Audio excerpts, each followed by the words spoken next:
última vez nos quedamos en la clasificación del apiñamiento, creo yo.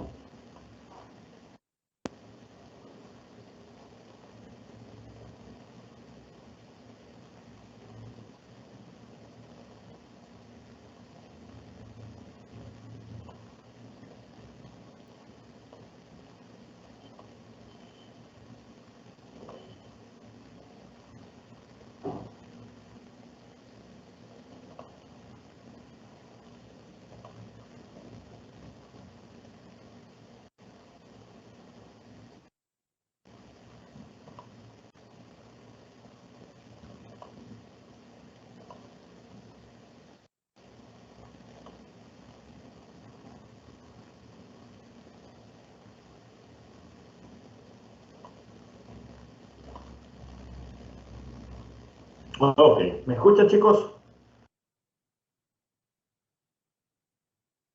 ¿Chicos, me escuchan? Sí, doctor. Ok, creo que en esta diapositiva nos habíamos quedado, me parece. Si no, pues vamos a retomar desde aquí. La subdivisión, estamos hablando del tipo de apiñamiento o la clasificación del tipo de apiñamiento. Esto puede ser de 3 tipos, puede ser primario, secundario o terciario.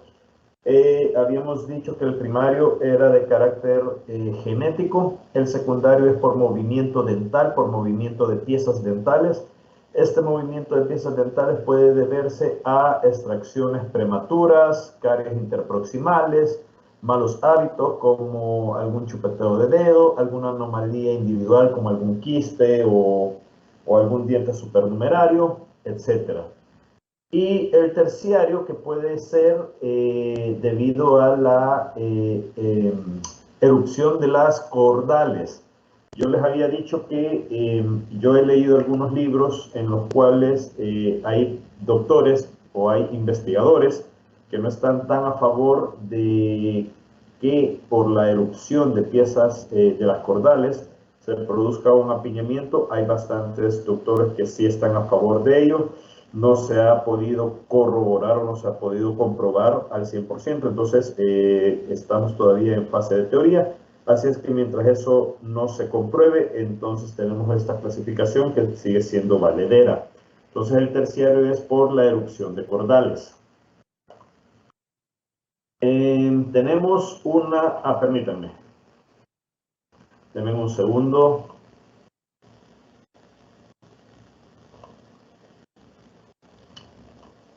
Ok. Luego tenemos la clasificación sistemática de la oclusión. Esta para hacer una... dígame. ¿Perdón? Ya no se ve la presentación. Ah, ok, ahorita. Denme un segundo.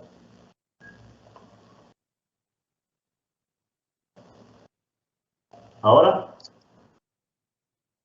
Sí, ya. Ok. Entonces, les decía que tenemos una clasificación sistemática de la oclusión en la cual vamos a dividir la oclusión en 3 planos sagital, en 3 planos, tridimensionales, en el plano sagital, en el plano transversal y en el plano vertical. De esta forma, nosotros tenemos que irnos enfocando en cada uno de estos planos, es decir, tenemos que ver cualquier tipo de anomalía que pueda presentarse en el plano sagital, luego cualquier tipo de anomalía que pueda presentarse en el plano transversal y luego cualquier tipo de anomalía que pueda presentarse en el plano vertical. Si nosotros hacemos esto, es una manera bastante fácil y bastante ordenada de poder clasificar las anomalías en una oclusión. Es decir, de esta forma a ustedes no se les va a olvidar no se les va a olvidar ver las anomalías que se puedan presentar en cualquiera de estos 3 planos, porque simplemente son 3 planos, es bien sencillo de recordar. Tenemos que ver cualquier discrepancia en el plano sagital, cualquiera en el transversal y en el vertical. Y para el plano sagital vamos a comenzar viendo que vamos a enfocarnos en la clasificación de Angle, la cual puede presentarse una desviación en la región de molares o en la región de caninos. ¿Se recuerdan que hablamos de la unidad de medición de estas desviaciones? Habíamos hablado de 1/4 de PB, medio PB, 3/4 de PB y 1 PB. ¿Se recuerdan de esto? Sí. Sí, ¿verdad? No hay que profundizar qué significaba 1 PB.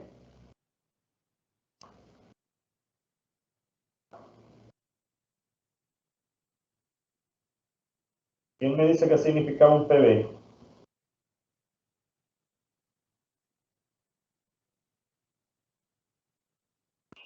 El ancho del premolar, doctor. Exacto, el ancho del premolar. El ancho del premolar. De ahí teníamos entonces las desviaciones en el sentido transversal. Aquí vamos a tener, por ejemplo, mordidas cúspide con cúspide. O también se le conocen mordidas tet a tet. TET, espacio A, espacio TET. Tet a tet. Mordida cúspide con cúspide o mordida tet a tet. Vamos a tener una mordida cruzada. Vamos a tener mordidas en palatinal non-oclusión o en bucal non-oclusión. Y desviaciones intermaxilares de la línea media. ¿Ok?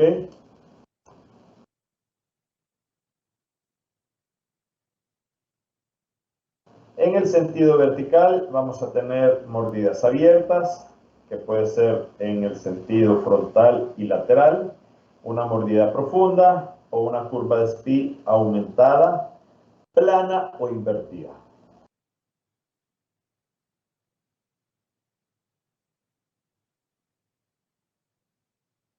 Básicamente aquí tenemos esos tres planos. Si nosotros tenemos esos tres planos y nos enfocamos en estos tres planos, con seguridad vamos a encontrar algún tipo de anomalía. ¿Ok?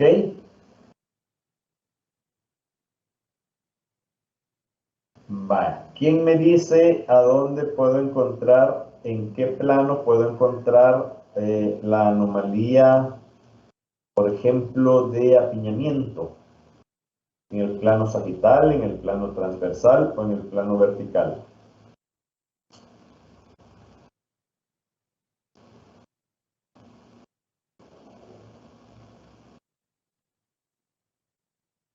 Chicos, ¿están ahí?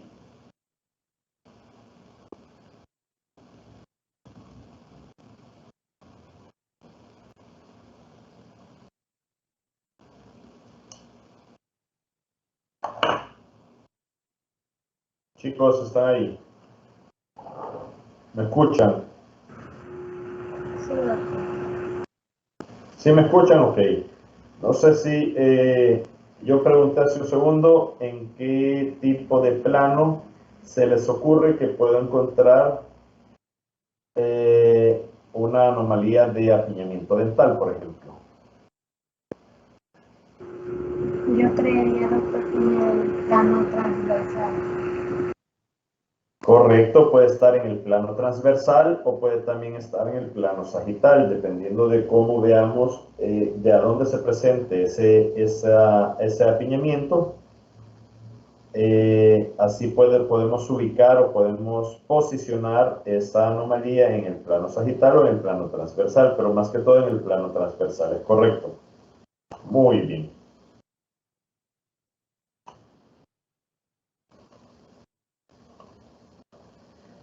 Bueno, y aquí tenemos otro esquema de clasificación de las anomalías. Estos son esquemas que nos van a indicar cuántos tipos de anomalías va presentando el paciente, y así vamos a clasificar este esquema con 9 puntos. En el grado 1 o con 9 grados. En el grado 1 tenemos la clasificación en el cual vamos a ver a nuestro paciente que presenta una simetría oclusal. Si acaso va a presentar una oclusión ideal o puede presentar un apiñamiento o una dentición espaciada. Básicamente este grado 1 es un grado bastante fácil de reconocer y es un grado en el cual no se necesita de mayor conocimiento para identificar ya sea los dientes apiñados o amontonados o espacios entre los dientes. Cuando los pacientes llegan a la clínica, por alguna razón, la mayoría de razones por las cuales los pacientes nos buscan es precisamente por eso, por un apiñamiento dental o porque tiene espacios entre sus dientes. No le gustan esos espacios y son características bastante fáciles de identificar, ¿verdad? Luego tenemos un grado 2 y por eso ya este grado 2 va encerrado dentro de este gran círculo. Son, digamos, afecciones un poco más complejas de identificar o que se requiere un poquito más de conocimiento de identificar, pero que la anomalía no es tan marcada todavía. Vamos a analizar el perfil del paciente, el cual puede ser convexo, puede ser cóncavo o puede ser recto. Y vamos a identificar discrepancias, ya sea en la dentición anterior o en la dentición posterior.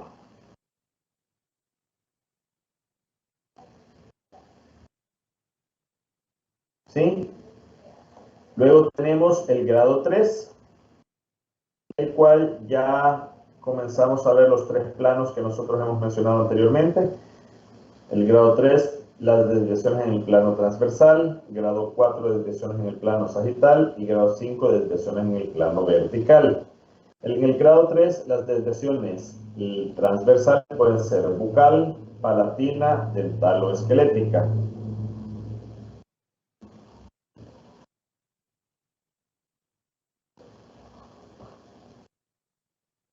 Es decir, las anomalías pueden darse hacia bucal o hacia el paladar, hacia afuera o hacia afuera o hacia adentro. Y esas pueden ser de origen dental o de origen esqueletal. De origen dental quiere decir que solo implica una inclinación o en el sentido longitudinal, en el sentido axial del diente, una inclinación anómala de la pieza dental. Y cuando se refiere a esqueletal, es que el componente óseo, hay una discrepancia en ese componente óseo. ¿Ok? En el grado 4 tenemos las desviaciones sagitales, las cuales vamos a identificar ahí la clase 1, vamos a identificar la clase 2 y vamos a identificar la clase 3. La clase 2, si ustedes se recuerdan, tenemos dos subdivisiones, la subdivisión 1 y la subdivisión 2. De esas características ya no vamos a hablar mayor cosa porque ya estuvimos platicando de ello anteriormente. Al menos que alguien tenga alguna duda, podemos profundizar un poquito más. ¿No hay dudas de eso, de las subdivisiones? Ok. Y entonces, de esas podemos ver que las afecciones pueden ser de origen dental o esqueletal. Aquí es básicamente lo mismo que platicamos anteriormente. De origen dental se debe a malposiciones de los dientes cuando los dientes se han movido o han corrido o han cambiado su posición dentro del hueso, y esas posiciones o esos cambios dentales muchas veces se dan por extracciones prematuras o por caries interproximales, las cuales hacen que los dientes al paso de los años, al paso de los meses y los años, vayan cambiando su posición, se vayan corriendo, vayan moviéndose, y esa posible clase 1 que iba a tener ese paciente se convierte en una posible clase 2 o en una posible clase 3, pero de origen dental.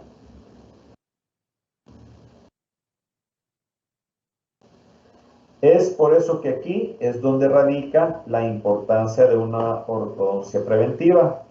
en la cual si ustedes van a hacer, ahorita que cuando ustedes lleguen a clínicas y empiecen a ver pacientes de pediatría, de odontopediatría, estos pacientes dentro de los requisitos les van a pedir a ustedes extracciones. Muchas veces estas extracciones van a ser extracciones prematuras y este tipo de anomalías, es decir, las desviaciones sagitales de origen dental, se pueden prevenir simplemente con un mantenedor de espacio. Generalmente se colocan mantenedores de espacios fijos y si ustedes tienen como requisito eso, pues eso vamos a trabajar nosotros cuando ustedes ya estén en clínicas. Eso sirve básicamente para evitar una desviación sagital y también para evitar apiñamientos dentales y mantiene eso las condiciones óptimas o las condiciones más ideales próximas para que las piezas permanentes puedan erupcionar sin el menor problema. ¿Ok? Estas desviaciones también pueden ser de origen esqueletal y eso es cuando ya va implícito un poquito la genética. Aquí en estas desviaciones esqueletales se refiere básicamente a una discrepancia del tamaño de los huesos, tanto del maxilar como de la mandíbula. Y esa discrepancia afecta obviamente a los dientes que están colocados en estos maxilares y para ello se da una clase 2 o una clase 3 esqueletal. O bien dicho, sea de paso, también puede ser una clase 1 esqueletal. ¿Ok? Luego tenemos las desviaciones como grado quinto o grado 5, tenemos las desviaciones verticales, las cuales vamos a presentar las mordidas abiertas, las mordidas profundas, un colapso oclusal, que a diferencia de la anterior, la mordida profunda es simplemente en el sector de los dientes anteriores y el colapso oclusal se da en el sector posterior también. El colapso oclusal se da cuando se refiere a que las piezas posteriores, las molares, no alcanzan su altura ideal de erupción y estas quedan suberupcionadas, es decir, no pareciera que estuvieran enterradas dentro del hueso y eso hace que la mordida profunda ya no se restrinja solo al sector anterior, sino que también está el sector posterior implícito y esto afecta bastante la estética del paciente porque el paciente pareciera que no tiene dientes. Esto avejenta el rostro del paciente, ¿verdad? Tiene una dimensión vertical, el paciente va a tener una dimensión vertical bastante limitada, bastante pequeña. Estas afecciones o estas desviaciones verticales pueden ser de origen dental o de origen esqueletal.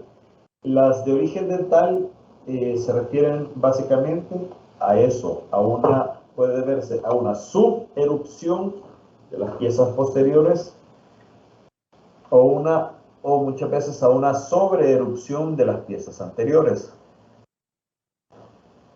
en el caso de una mordida profunda.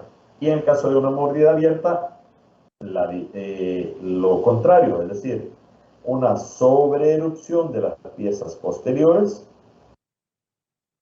y puede deberse a una suberupción de las piezas anteriores. Eso es cuando es de origen dental.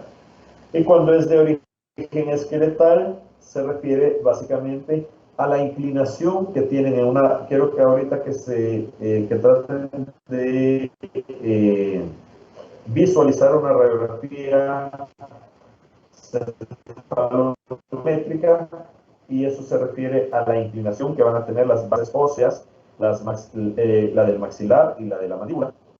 Esas bases óseas, cuando nosotros hacemos mediciones en una radiografía cefalométrica, vamos a ver la inclinación de esas bases óseas, en la cual va a ser convergente o divergente. ¿Ok? tenemos el grado 6, que es una combinación de anomalías en el sector transversal y en el sector sagital.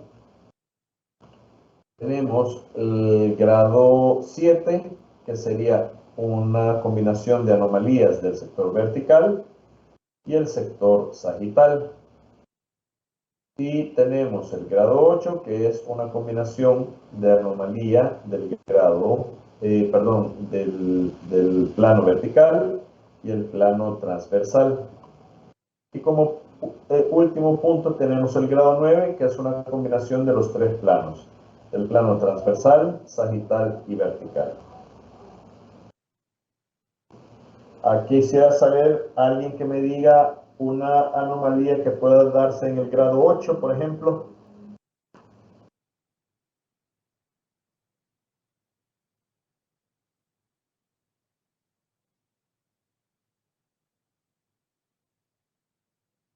Chicos, están ahí presentes.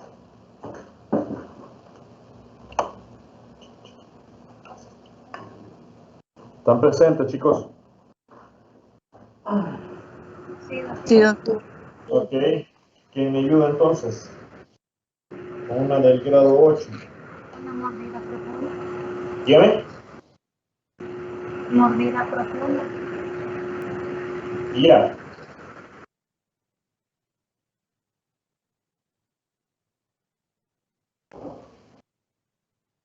Vale, chicos. Quizá no me he dado a entender. El grado, esto es para clasificar el grado de anomalía que pueda presentar un paciente. Según esta clasificación, la afección o el grado de anomalía va clasificado desde el 1 hasta el 9. El 9 hay un círculo aquí en el centro, que es ese círculo.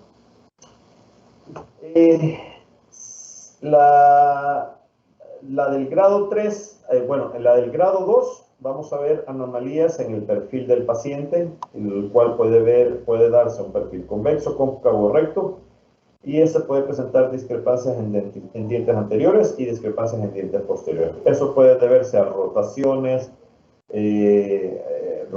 sobre erupciones, etc. Luego pasamos al grado 3, en el cual vamos a ver desviaciones en el sector transversal. Ahorita alguien me acaba de decir, yo pregunté alguna anomalía que pueda afectar en el grado 8 y me dijeron, no me recuerdo, creo que me dijeron mordida profunda. Mordida profunda vamos a clasificarla en el grado 5. Yo pregunté una del grado 8. ¿Y cuál es la diferencia entonces?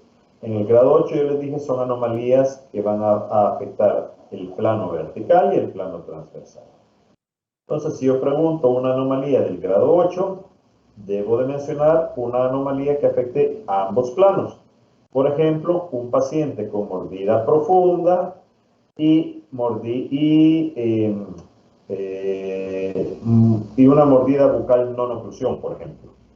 O una mordida abierta y una mordida cruzada. Un paciente con mordida abierta y mordida cruzada. Esto sería un paciente grado 8, el cual hay una afección de mordida abierta, que eso caería en el plano vertical, y una mordida cruzada, eso caería, por ejemplo, en el plano transversal. Eso sería una anomalía o un paciente grado 8. Ahora quiero ver si alguien me puede decir un paciente con una anomalía del grado 7.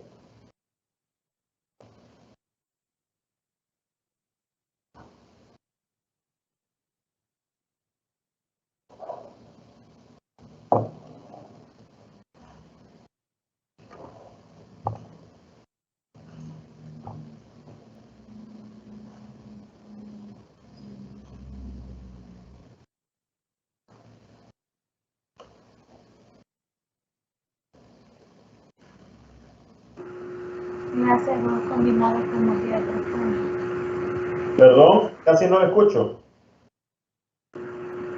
Clase 2 combinado con mordida profunda. Exacto. Exactamente, un paciente con mordida profunda y una mordida clase 2, por ejemplo. Exacto, eso sería una anomalía o un paciente grado 7. Perfecto. Y ahora alguien que me diga una anomalía o un paciente grado 6.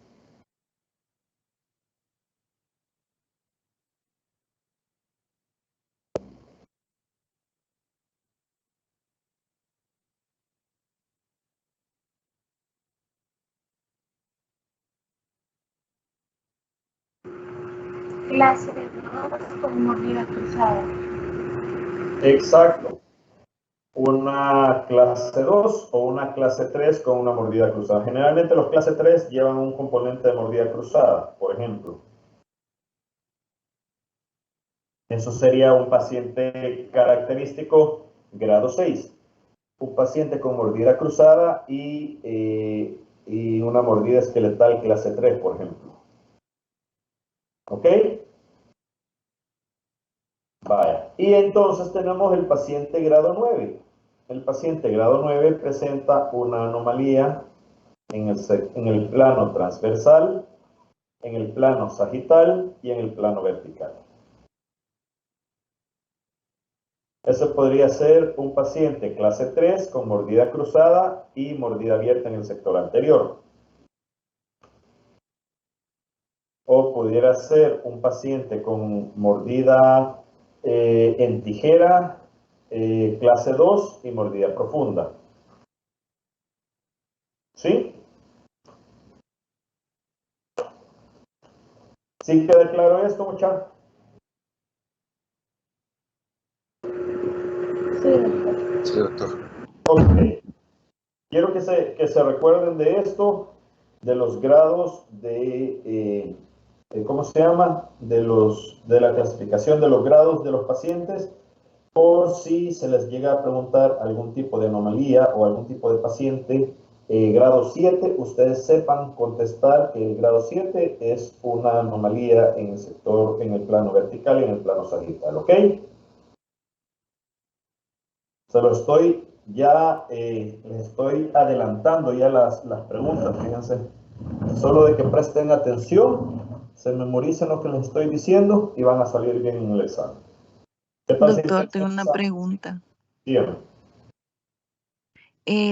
No sé de qué libro ha sacado esta clase.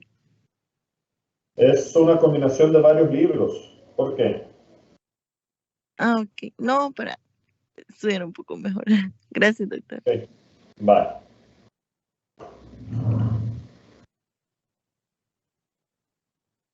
Vamos a hablar ahorita un poquito de las anomalías en el plano vertical.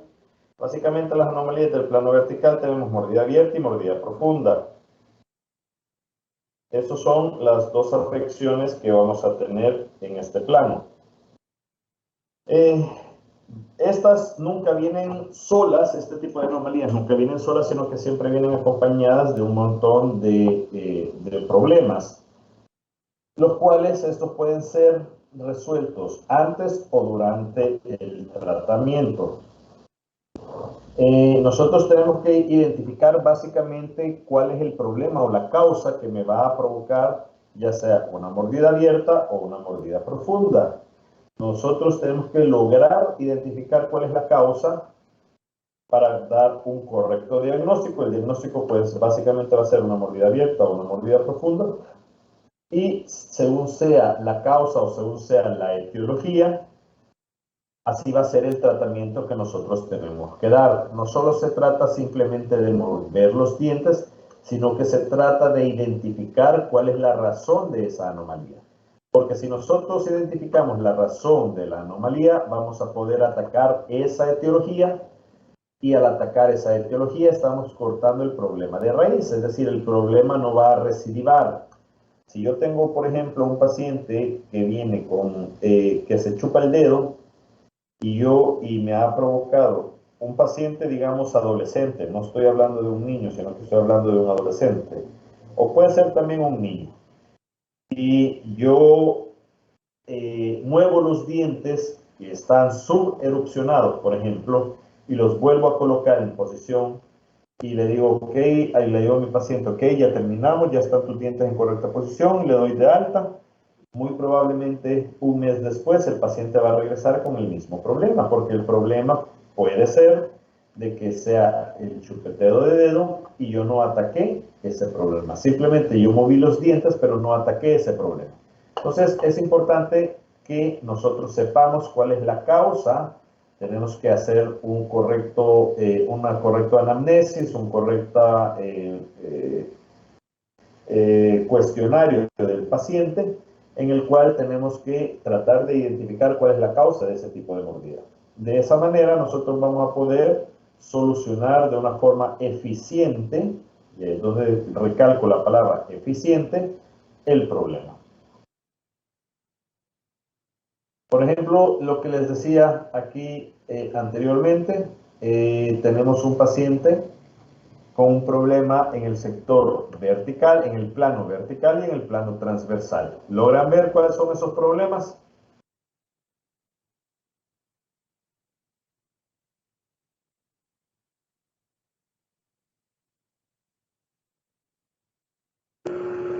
Sí, Ok, ¿cuáles son esos problemas? mordida abierta y mordida cruzada unilateral. Y mordida cruzada posterior unilateral, correcto. A pesar de que en el otro cuadrante tenemos aquí este tipo de oclusión. ¿Qué tipo de oclusión es esto? ¿Qué tipo de mordida es esta? Miren.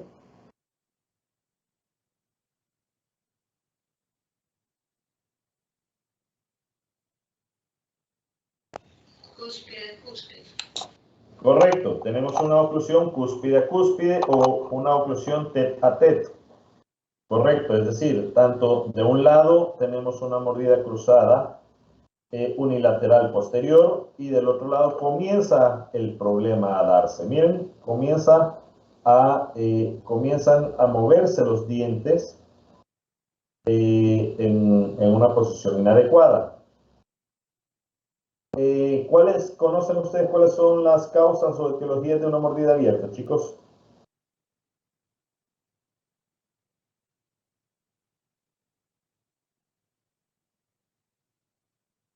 Ok. Las mordidas abiertas, Doctor, díganme. tal vez por succión de el dedo pulgar. Correcto. Malos hábitos es una de las causas más comunes en el tipo de mordidas abiertas de origen dental. ¿Ok? Recuerden que este tipo de anomalías pueden ser de origen dental o de origen esqueletal, o digamos con una afección dental o una afección esqueletal. ¿Cómo podemos saber si es con una afección o de origen dental o esqueletal? Eso lo podemos saber simplemente con una radiografía cefalométrica. ¿Ok? Sin embargo, en la universidad, cuando llegan los pacientes, la mayoría de pacientes son pacientes de escasos recursos, a los cuales no se les puede pedir una radiografía. Lo ideal sería que todo paciente que llegara a la universidad con problemas con problemas dentales o de anomalía dental, me refiero no a caries, sino a anomalías dentales, se le pudiera tomar una radiografía cefalométrica. De esta forma, nosotros podemos determinar de una manera objetiva cuál es el problema que presenta el paciente, si es un problema de origen esqueletal, si es un problema de origen dental o es un problema combinado.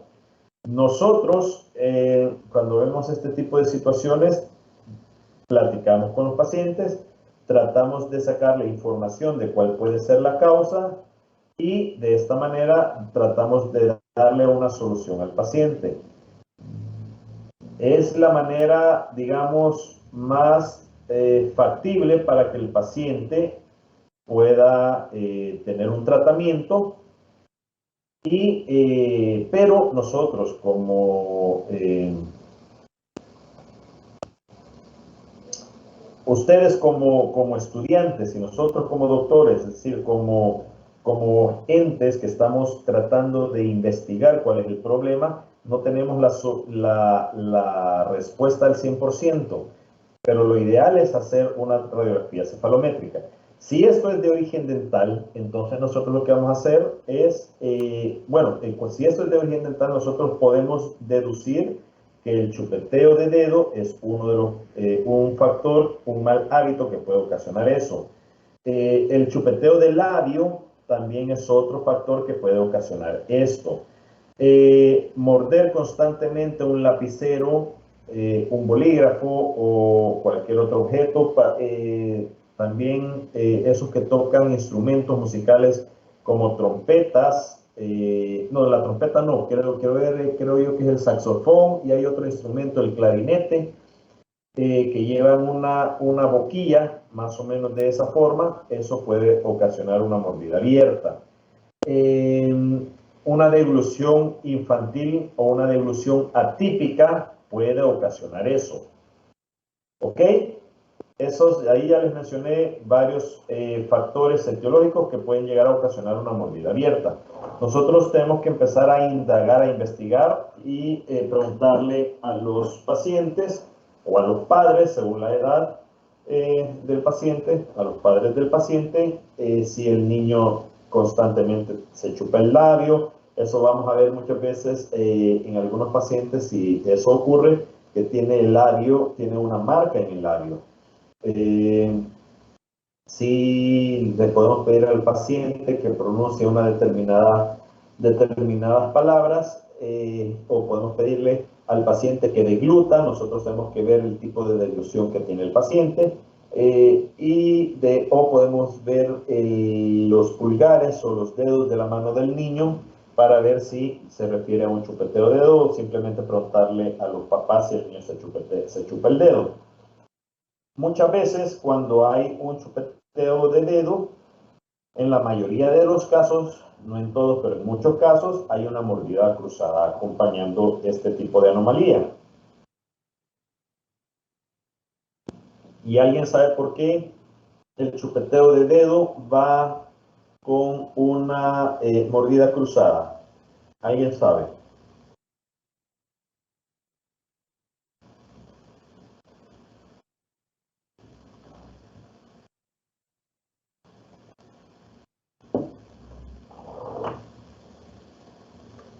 Chicos, ¿me escuchan? Sí, doctor, sé Mire, agradezco que sea usted siempre la que participa, pero fíjese que cada vez que usted que habla se oye una interferencia en la parte de atrás. Me cuesta mucho escucharle. Yo no sé si el micrófono estará mal conectado. ¿Puede chequear eso? Por favor. está bien. Se oye cuando abre el micrófono, se oye como una bulla bastante fuerte. Pero la felicito porque es la única que participa. ¿Cuál es su nombre? Jacqueline Rocha. Creo que la clase pareciera que la estamos dando entre usted y yo. Cuénteme, ¿qué piensa?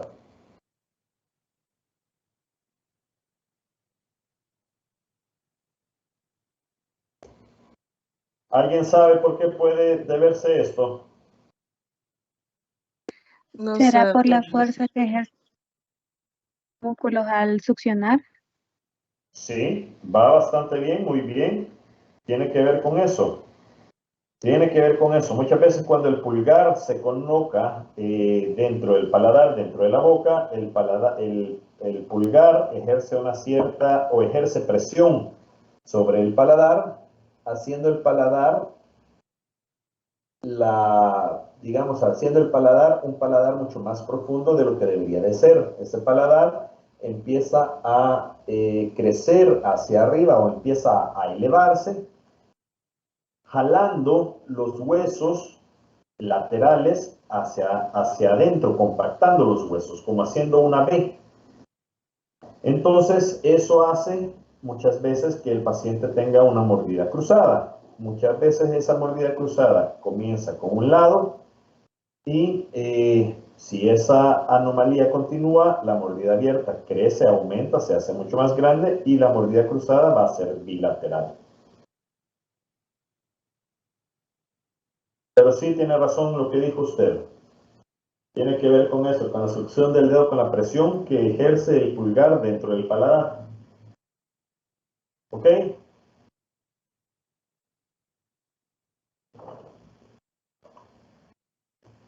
Vale, aquí tenemos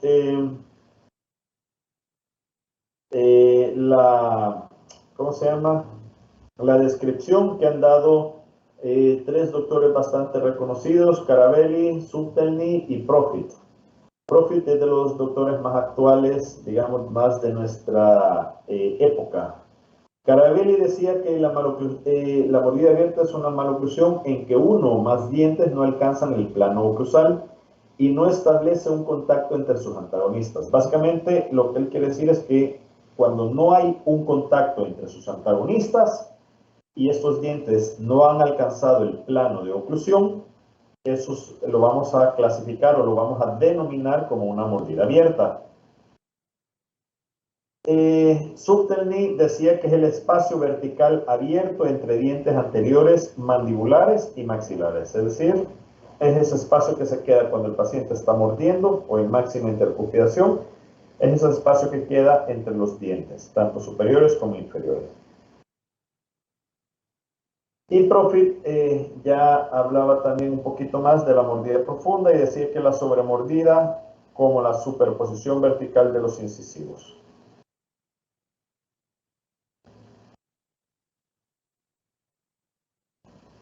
¿Verdad? Eso quiere decir, creo yo que aquí debió haber sido la submordida, como la superposición vertical de los incisivos. Eso hace que no haya un contacto entre las piezas anteriores y eso se denomina como mordida abierta.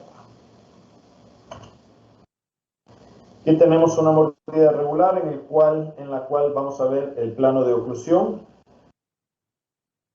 que en condiciones ideales, en inferior como en superior, este plano de oclusión debe ser casi recto. Y cuando el paciente ocluye o entra en máxima intercupidación en el sector anterior, debe de haber un adecuado overjet y un overbite. El overbite debe ser de 1,5 a 2 milímetros máximo. Y el overjet, de igual manera, debe de ser de 2 milímetros, que eso representaría básicamente el ancho incisal del incisivo inferior.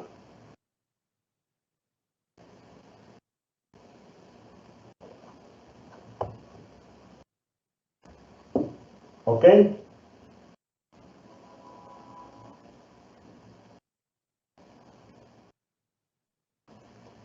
En una mordida abierta, este plano oclusal se ve afectado. El plano oclusal ya en superior y en inferior ya no es recto, sino que vemos una sobreerupción de piezas y una suberupción de otro tipo de piezas. En el sector anterior vamos a tener una suberupción o dicho de otra manera, en el sector anterior estas piezas no van a alcanzar el plano oclusal y en el sector posterior estas piezas van a sobrepasar o pueden sobrepasar ese plano oclusal.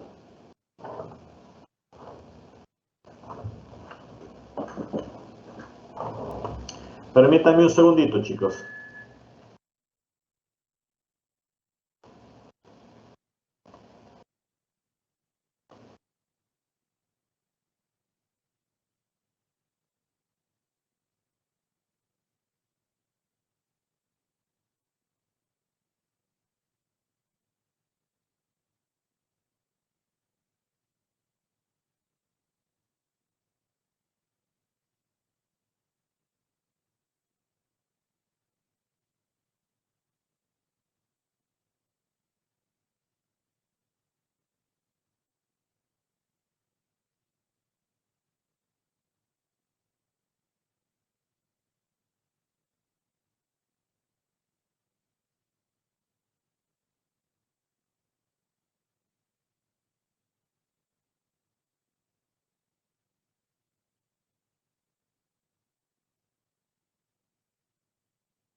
¿Están viendo la presentación, chicos? Sí, doctor. Ok.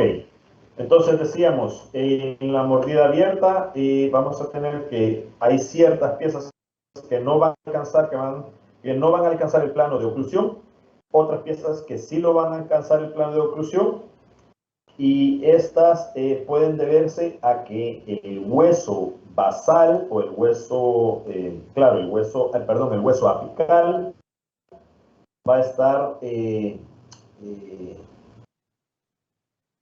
afectado va a estar afectado, y eso va a repercutir directamente en la posición de las piezas.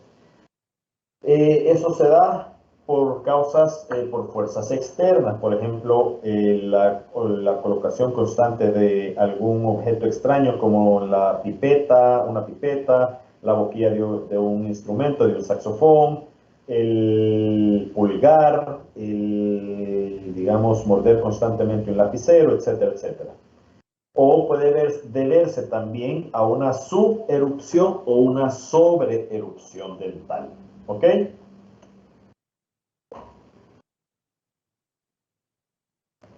Aquí tenemos dos alteraciones verticales, una alteración simple y una alteración completa.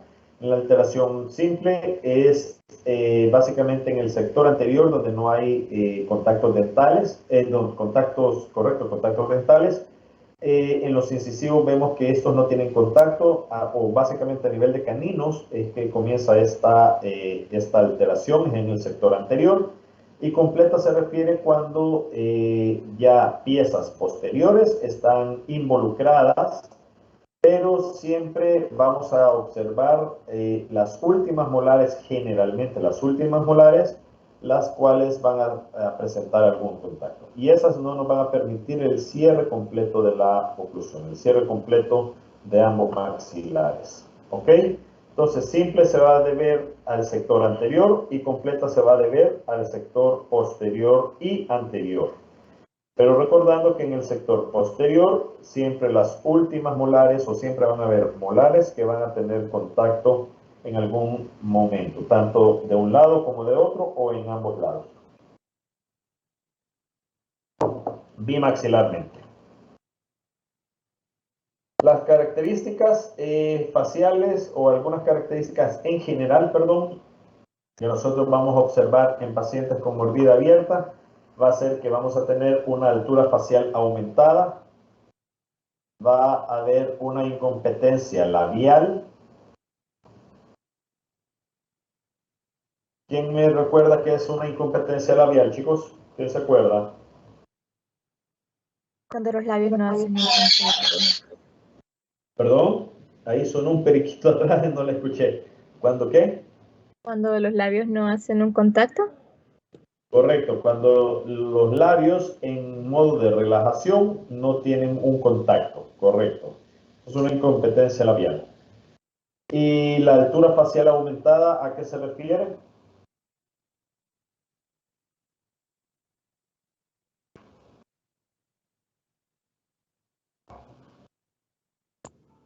Que la cara tiende a ser como más larga de lo normal. Aparenta Sí, ser más larga. correcto, pero que la cara, ¿cómo puede determinar que una cara es más larga que otra? ¿Cómo se determina eso?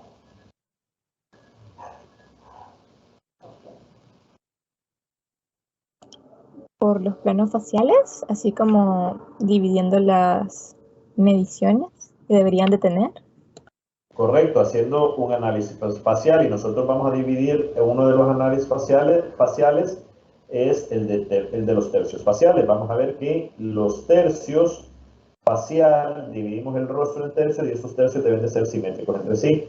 Y cuando hay una mordida abierta, vamos a ver que esos tercios pueden estar aumentados. Ya vamos a ver más adelante eso. Va a haber una tendencia a un apiñamiento generalmente en la arcada inferior.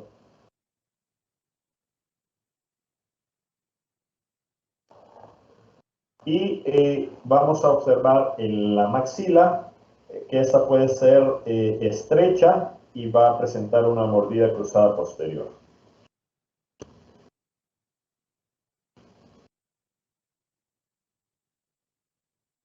Eso que acabamos de mencionar, esas características, por lo menos las características dentales, las podemos ver en esta imagen. Miren, va a haber un apiñamiento en el sector anteroinferior. Aquí hay falta de espacio marcada, falta de espacio, miren. Y hay la maxila se ve estrecha, miren. No sé si logran ver que a partir de esta pieza para atrás hay una depresión ósea, ven. A partir de aquí, del canino para atrás, hay una depresión ósea, ¿logran ver?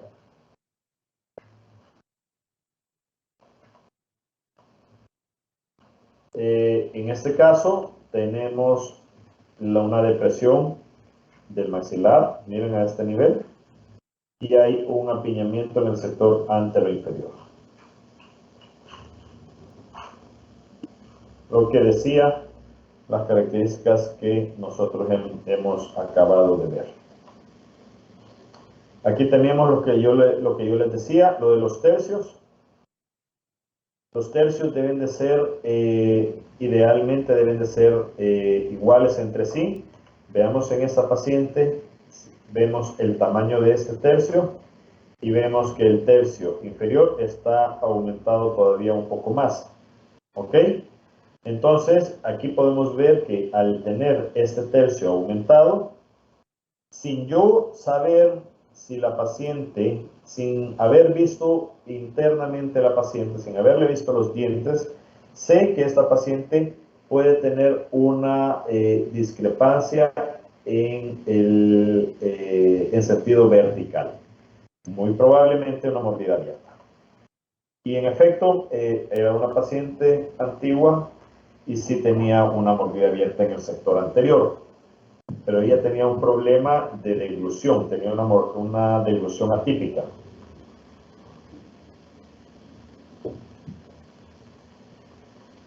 En una interrelación de varios factores etiológicos durante el desarrollo facial, el problema neuromuscular resulta más potente que el puramente anatómico. ¿Qué quiere decir esto? ¿Qué entienden ustedes por esto? Cuando hay varios problemas, es decir, cuando hay una anomalía, y esta anomalía es causada por varias cosas, por varios problemas, por varias causas, entonces el aspecto neuromuscular, es decir, los músculos y los nervios,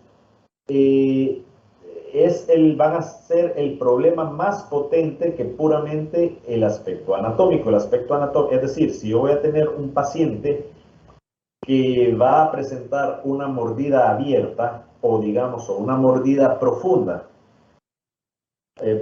o digamos una mordida abierta, que es lo que estamos viendo. Si tengo un paciente con una mordida abierta y la causa de esta mordida abierta ha sido un problema combinado, es decir, un problema de herencia, hereditario, genético, y un problema de chupeteo de dedo. Es decir, esqueléticamente o anatómicamente, los huesos van a estar bien separados y además los dientes o las bases apicales van a abrirse más por el problema del chupeteo de dedo. Entonces ese es un problema que contiene varios factores. Y ahí vamos a ver que es mucho más difícil la parte neuromuscular que la parte anatómica. La parte anatómica se refiere a simplemente las estructuras óseas.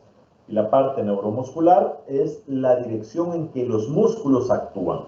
Si la dirección en que los músculos actúan se ve afectada por la anomalía dental, y eso es así durante todo el desarrollo, entonces ese tipo de problemas es bien difícil de corregir. Ese es básicamente nuestro principal punto que tenemos que atacar, el problema neuromuscular, porque los huesos o los dientes yo los puedo tratar de influenciar o los puedo modificar de una manera mucho más fácil que la musculatura y la dirección, fuerza y tonicidad de los músculos.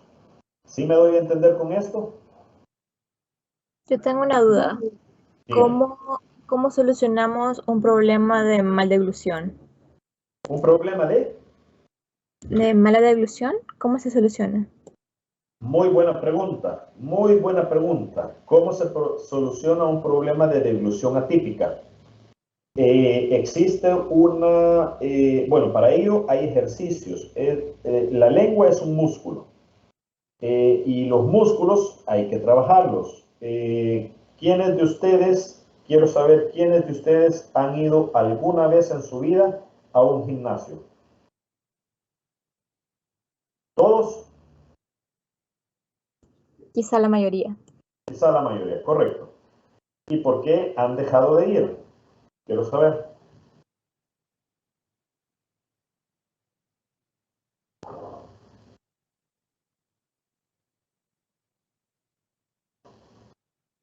Vamos a ver, Adonis, Telenilson Fuentes, ¿estás ahí? Hola, hola, buenos días, doctor. Buenos días, buenos días. Parecía que estoy aquí yo solo. Hombre, Porque no, acá estamos todos. generalmente a mí me gustan las clases presenciales porque ahí participamos todos, pero aquí me siento bien raro. Vaya, ¿tú ya has ido alguna vez a algún gimnasio? ¿A un gimnasio? ¿Sí? Sí. ¿Y por qué has dejado de ir? Digamos que el dolor puede ser. Ok. Vaya, básicamente, bueno, uno puede dejar de ir al gimnasio por muchas razones, pero lo que yo quiero escuchar ahorita es que uno no continúa en el gimnasio, a pesar de que todas las condiciones fueran ideales, o es bien difícil estar constantemente yendo al gimnasio por el estrés o la tensión que genera en los músculos. Eso cansa, por el cansancio muscular puede ser una de Y el las razones. cansancio, ajá. Yo he escuchado a varias gente que dice, ay, no, mucho duele, mucho me canso, o voy a hacer un par de ejercicios y ya me cansé, etcétera, etcétera. Básicamente, ¿cómo vamos a trabajar los músculos? Para poder trabajar los músculos de una manera adecuada, hay que ser constante. Volviendo a la pregunta, ¿cómo se corrige una mordida, perdón, una deglución atípica? La lengua es un músculo y es el músculo de los más fuertes que tenemos en la cara, en la cabeza. Este músculo, para que para que esta deglución atípica se logre corregir, existe una serie de músculos, de ejercicios musculares, de ejercicios que se hacen a la lengua. Ejercicios, por ejemplo, de estiramiento, de tocarse la lengua, las comisuras de la boca con la punta de la lengua, de estirar la lengua, de tratar de tocarse la punta de la nariz con la lengua, de colocarse elásticos en la lengua y enrollarlos con la lengua, de colocarse figuras plásticas, hay unas figuras plásticas pequeñas y tratar de distintas formas y tratar de identificar la forma de estas figuras con la lengua sin verla. Es decir, hay triángulos, hay cuadrados, hay rueditas, hay tréboles, hay rombos, etcétera, etcétera. Hay varias figuras más, corazones, etcétera. Y esas se colocan en la lengua y uno tiene que tratar de adivinar la forma de la figura simplemente con la lengua. Es decir, estamos aumentando la sensorialidad de la lengua. Y para ello hay una profesión específica que se encarga de corregir este tipo de problemas. No somos nosotros los que tenemos que corregirlo, nosotros podemos identificar el problema y tenemos que remitir a este paciente. ¿Quién es ese profesional? Es un terapista de lenguaje. Lamentablemente en el país son pocos los que trabajan este tipo de situaciones. En otros países el terapista de lenguaje o logopeda, se llama también logopeda, trabaja bastante este tipo de situaciones, las mordidas, las degluciones atípicas. Él se encarga también de colocar, los logopedas tienen un gel biofluorescente, el cual se coloca ese gel en la punta de la lengua y en los bordes de la lengua. Se le pide al paciente que trague o se le da a que trague un vaso con agua, el paciente traga, luego con una lámpara fluorescente se logra ver en el paladar justo a donde la lengua hace el mayor punto de presión.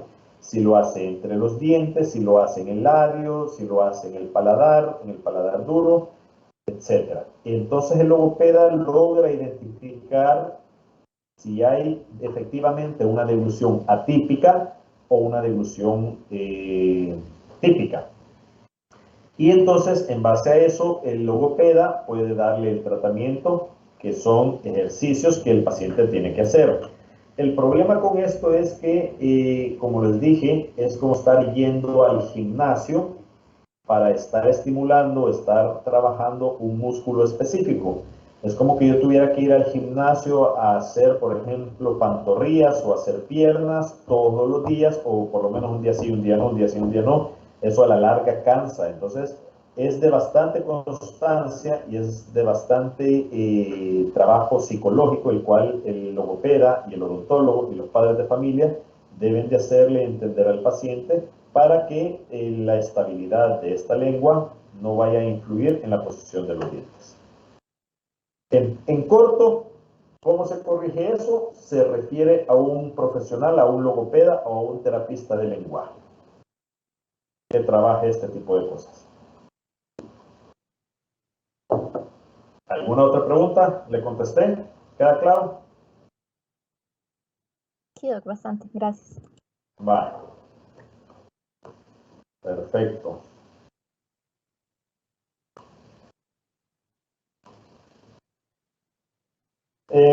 Los dos factores etiológicos que influyen en la aparición de una mordida abierta son el factor neuromuscular y el genético. Los factores neuromusculares o externos tenemos los hábitos de succión digital, como la presión del pulgar sobre el paladar. Lo que habíamos dicho, el paladar se va a profundizar y al profundizarse, tiene como consecuencia una protrusión dental. Vamos a ver que el proceso dentoalveolar va a ocasionar una post-sobreerupción. En el sector posterior va a haber una sobreerupción.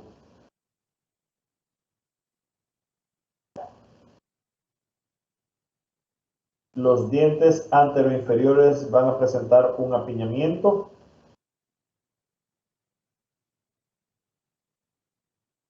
Todo esto me va a ocasionar una mordida abierta anterior.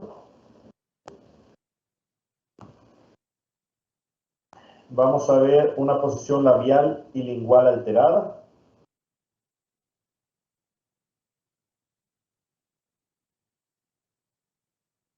Y en el 80% de los casos de las mordidas abiertas han tenido ese hábito con anterioridad, es decir, el hábito de succión digital. Pero solo el 60% tiene los dientes protruidos.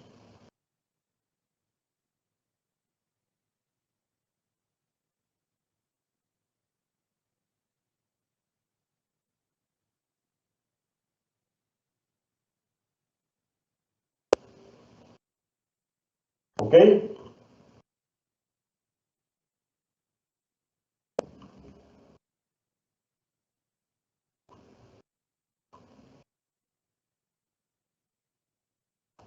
La posición en reposo de las lenguas y labios tiene varias consecuencias.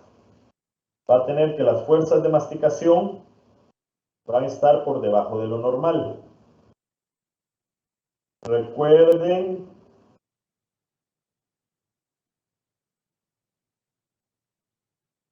denme un segundito, muchachos. Permítanme un segundo.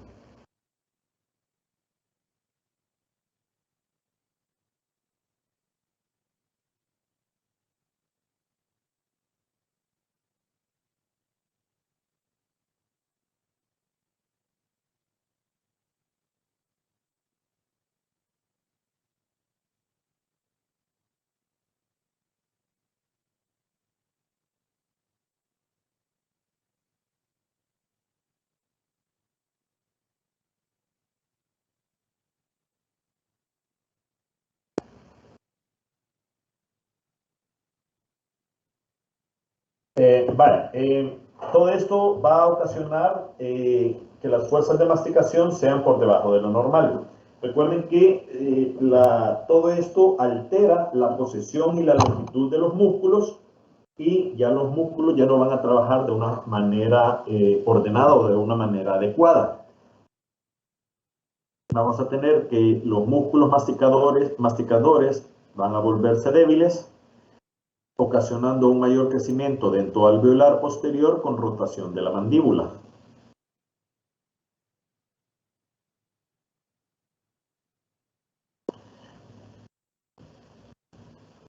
Y los músculos van a estar biomecánicamente mal dispuestos por el hecho de la mordida abierta. La biomecánica se refiere a la dirección y posición de estos músculos.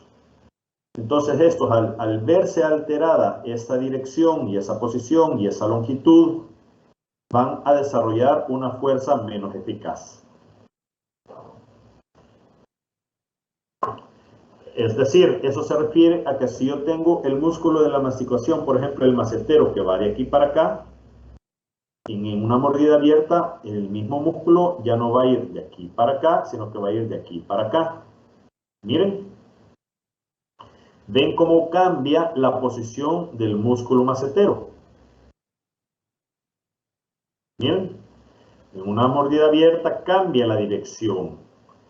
Entonces, a la hora de contraerse este músculo, no es lo mismo, no va a ejercer la misma fuerza, ya no va a ser tan eficaz como que un músculo que trabaja en una dirección adecuada. Miren, ¿ven la diferencia? Si esta fibra, si aquí va una fibra muscular que va desde aquí para acá, al contraerse va a ejercer menos presión que al contraerse en esta dirección va a ejercer mucho más presión aquí. ¿Sí queda claro esto, chicos? Sí, doctor. Ok. Bueno, chicos. Nos vamos a quedar hasta aquí entonces. Si no hay ninguna otra pregunta, nos veremos el próximo martes.